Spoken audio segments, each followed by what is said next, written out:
What is one of the worst crimes of Grayslake? William T. Johnson went to Grayslake Central in 1964. He was a student athlete, student council, vice president, and had decent grades. What shocked most people was when they found out he had committed a crime, specifically a murder. He murdered 20-year-old Joyce Obanoff. She mostly went by the name of Sally. Joyce Obanoff was a secretary at Abbott Laboratory. She too went to Grayslake Central High School. She was described as promiscuous but a sweet girl.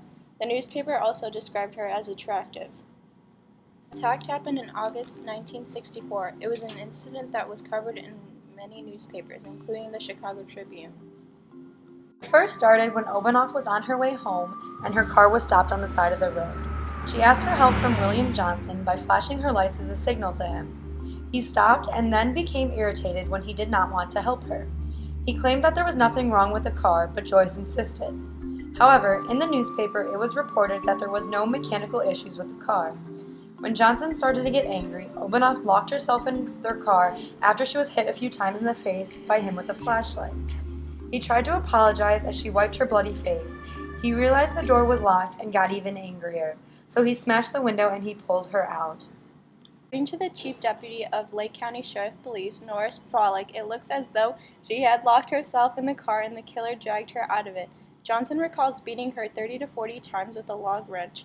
Frolick said Miss Obanoff was beaten with a steel rod or a tire iron and stabbed at least a dozen times with the sharp end of the instrument. Johnson also told the police after the attack he went home and took a hot shower and went to bed.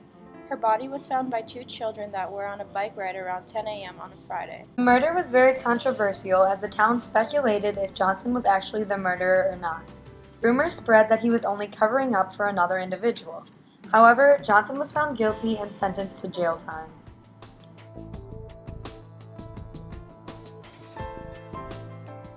Went to the Grayslake Historical Society, we met Charlotte K. Renahan, who was connected to both the suspect and the victim. How did Miss Renahan know both Joyce and William? Miss Renahan had Johnson in her 5th grade class and had Joyce as a babysitter for her in the past. We asked Miss Renahan what she remembered about Joyce Obanoff. Miss Renahan remembers her as her babysitter, and she was a very well-known girl. She didn't have very good rumors about her, but she came from a really good family and was really close with her parents. We asked her how she was affected by this murder.